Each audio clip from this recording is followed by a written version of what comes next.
Warning, the following program contains strong opinions, sharp language, and unapologetic truth-telling. If you're looking for safe spaces or scripted narratives, this is not the show for you. Viewer and listener discretion is advised. And just so y'all know, we've had chicken and sausage gumbo this weekend, LSU brought home the win, and everybody got a little lesson in Cajun temper.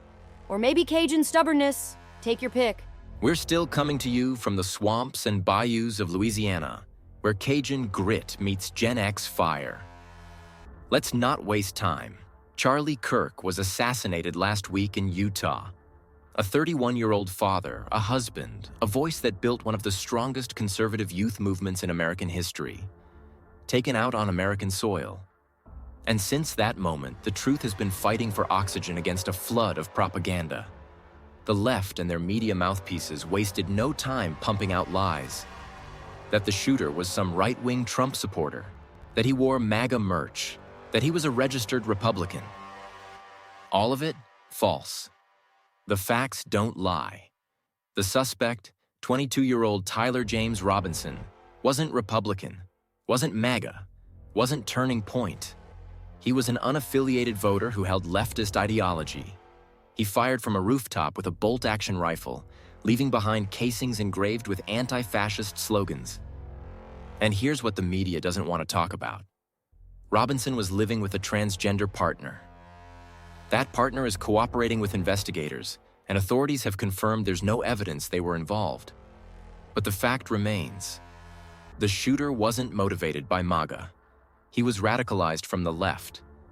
Yet instead of waiting for truth, the left smeared millions of conservatives with their narrative. That's propaganda. Plain and simple.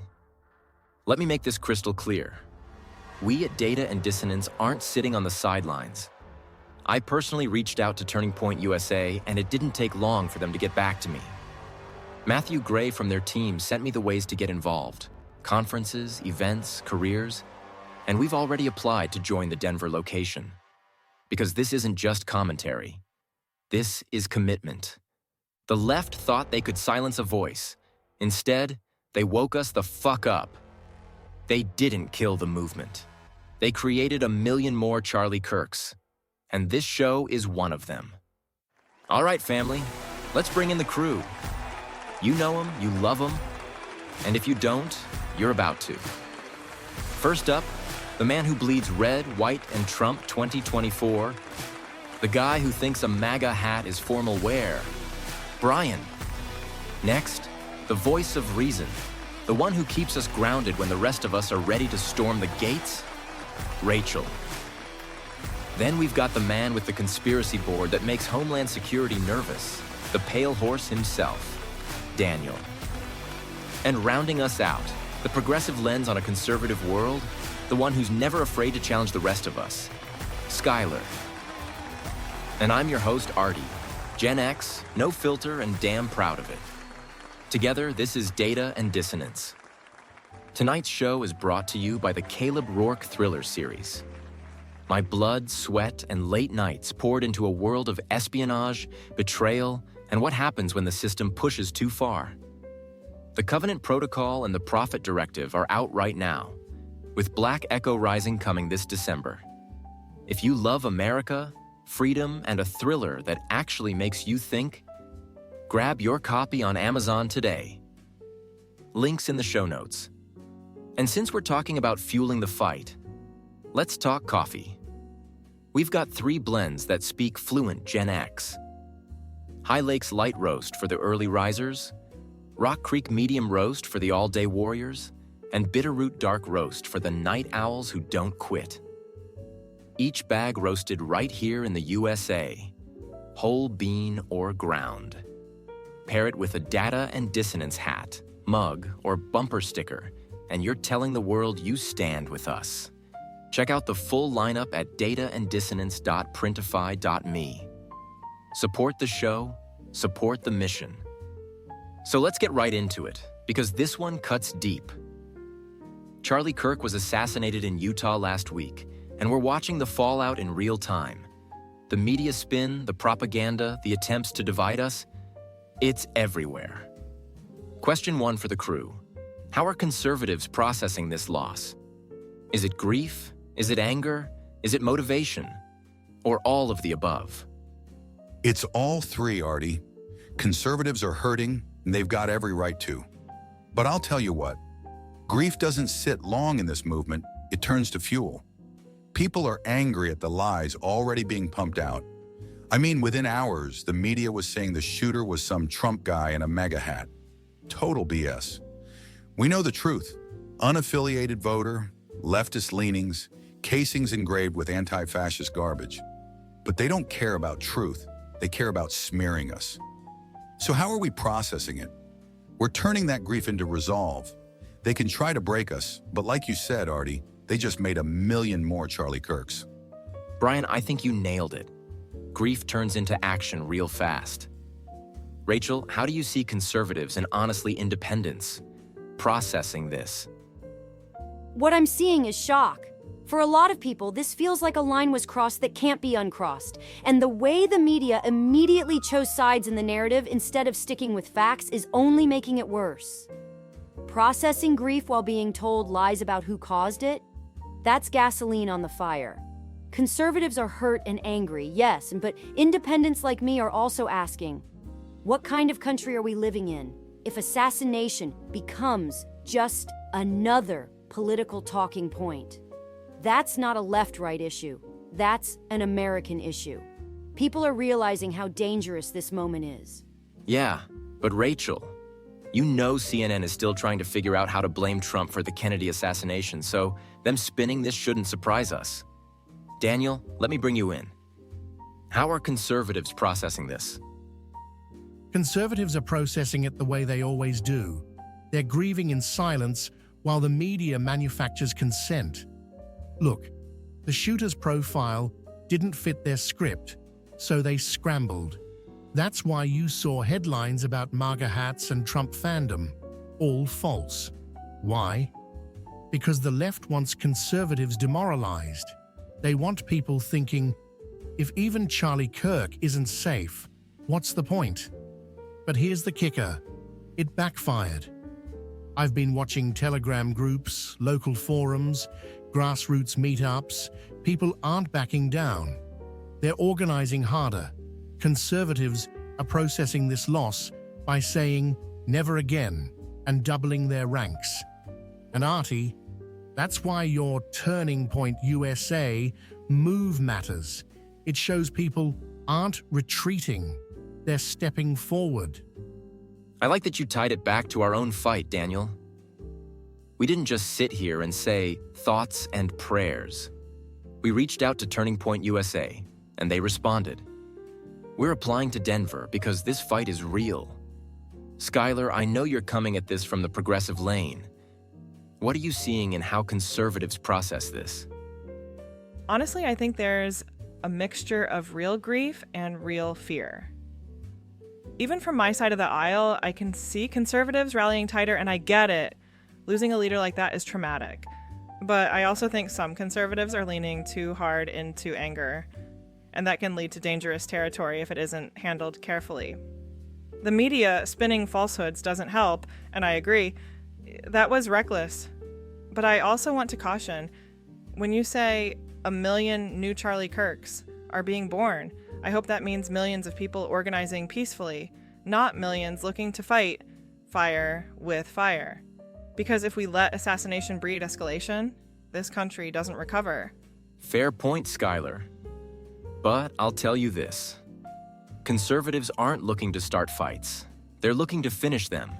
And that takes me right to question 2. What does the media reaction reveal about division in America? Because from where I'm sitting, it says we're in trouble. The media reaction shows that unity is a fairy tale, Artie.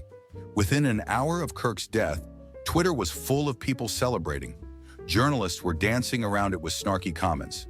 That's not division. That's open hostility. The media's role in this is to pour salt on wounds, not heal them. They didn't even care about Kirk's kids losing a father. They cared about making conservatives look like villains in their own tragedy. That's not journalism, that's propaganda. But I have been getting pleasure all weekend watching the colored hair, septum-piercing liberals getting a taste of their own medicine. Because for all their hatred, they've spewed out is coming back to bite them in the ass. There have been hundreds of firings over the weekend for their disgusting behavior. Yep, propaganda faster than DoorDash. Rachel, what does the media reaction tell you about division? It tells me we've lost the ability to pause and agree on the basics. A man was murdered. That should have been a moment of silence across the board. But instead, one side rushed to frame it politically, the other side rushed to defend itself politically, and now we're just screaming across the aisle. That's division in real time. And the scary part is, nobody trusts anyone anymore. Not the media, not politicians, not even their neighbors sometimes. If that doesn't change, we're headed toward darker times. Daniel, I already see you smirking. Go ahead. Because division is the point, Artie. Look at the timing. Look at the narratives. The media knew exactly what they were doing. Distract, divide, demoralize. They had pre-written scripts, and they plugged this event right into them. The shooter wasn't MAGA. Doesn't matter, call him MAGA anyway. The shooter wasn't a Trump fan. Doesn't matter, tie him to Trump anyway. Why?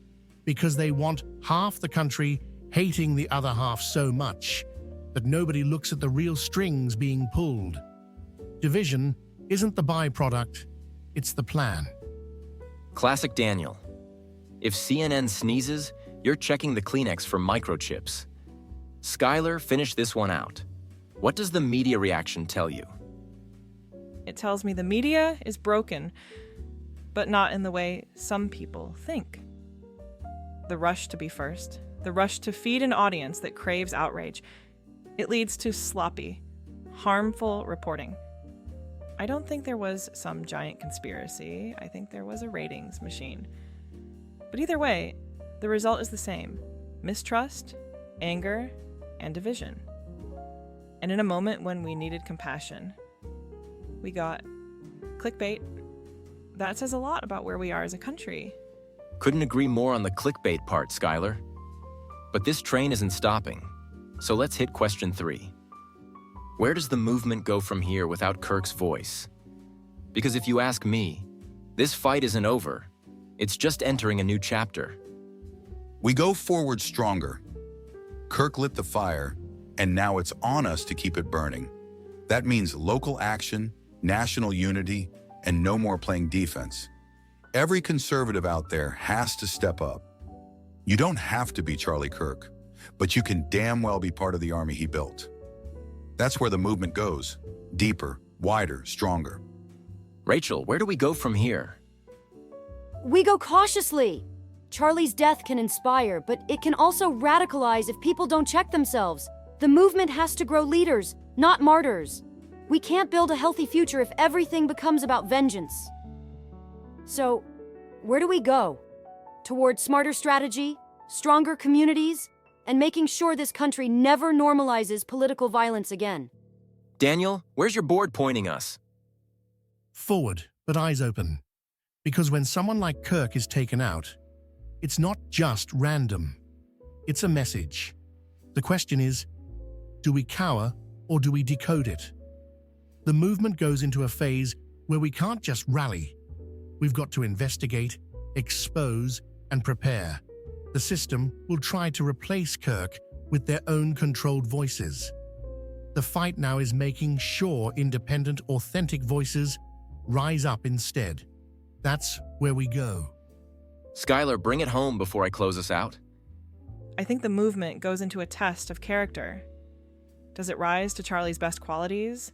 His energy, his ability to organize, his reach? Or does it descend into the worst impulses of anger and division? That's the choice. If people step up with leadership and integrity, the movement will keep growing. If not, it risks becoming just another cycle of outrage.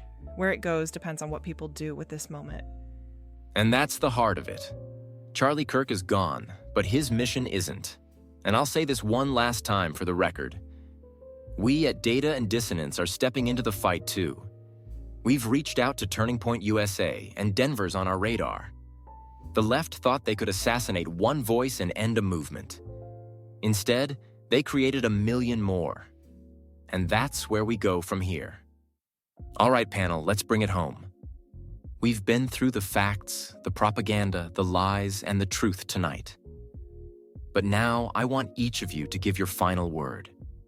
Not just on Charlie Kirk's death, but on what it means for where we go next. Brian, you first. Artie, this one still feels unreal. Charlie was more than a voice. He was proof that young conservatives could be bold, unashamed, and loud about their beliefs. And losing him this way, to a political assassination on U.S. soil, is a gut punch that the left will never understand. But here's the thing.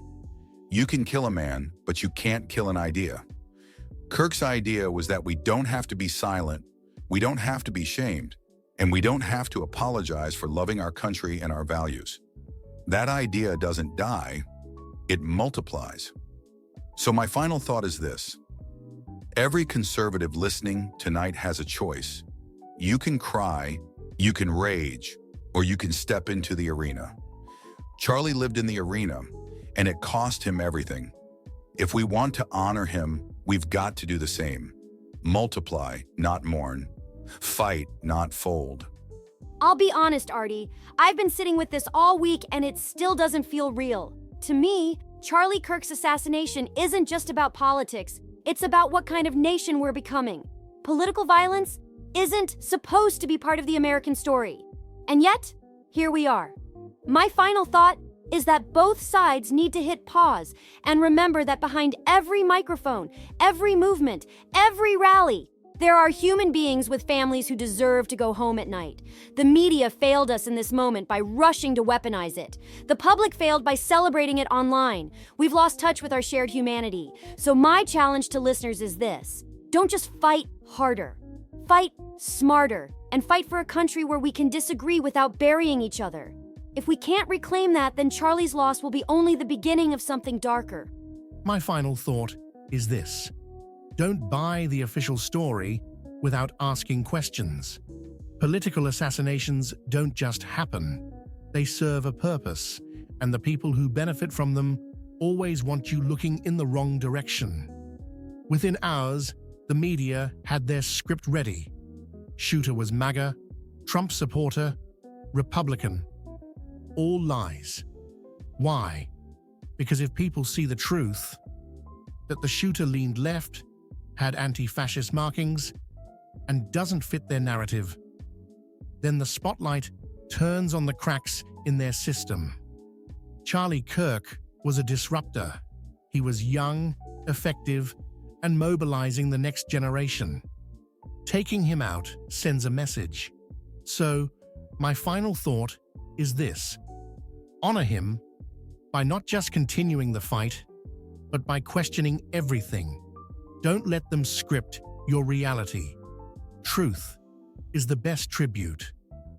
I've been wrestling with this, Artie, because as the progressive voice here, I disagreed with Charlie Kirk on almost everything. But I'll say this plainly, he didn't deserve this. His family didn't deserve this. His movement didn't deserve this. And America doesn't deserve this. Violence has no place in politics, period. My final thought is that if this moment only makes us more divided, then we've lost more than Charlie. We've lost a piece of democracy itself. I don't want a future where every political leader needs to fear assassination or where every tragedy becomes just another talking point. So to conservatives, liberals, and everyone listening, don't let this moment harden your heart. Let it sober you. Because if we can't find even a shred of shared humanity here, then we've already lost the fight for America. Here's where I land. I've been a conservative for 32 years, since the day I registered to vote. That doesn't mean I've agreed with every Republican, and it sure as hell doesn't mean I've followed every political fad. But it does mean I've stood on a foundation of values that I refuse to compromise.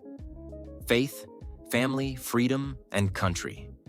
Charlie Kirk embodied that fight for the next generation, and losing him this way should light a fire under every one of us. My final thought is simple. They thought they could scare us into silence. They thought an assassin's bullet could stop a movement. But they underestimated America, and they underestimated people like you and me. This isn't the end of anything. This is the beginning of something bigger. We at Data and Dissonance have already reached out to Turning Point USA, and Denver is where we're putting boots on the ground. They killed one voice, but they woke a million more. And I'll stand as one of them until my last breath. Remember to speak truth, stir thought,